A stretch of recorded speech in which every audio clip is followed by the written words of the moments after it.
We'll guide you through how to add a voiceover in CapCut on your desktop. If you find this helpful, consider subscribing and liking the video.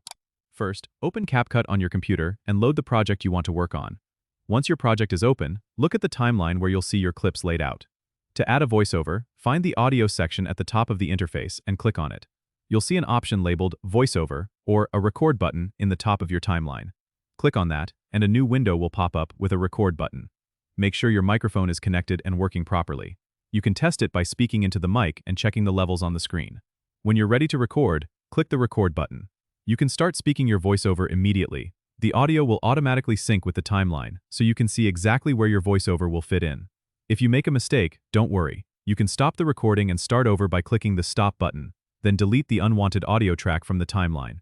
Once you're satisfied with your recording, click Done. Your voiceover will appear as an audio track beneath your video clips in the timeline. You can now adjust the position of the audio track by dragging it along the timeline to perfectly align with your video.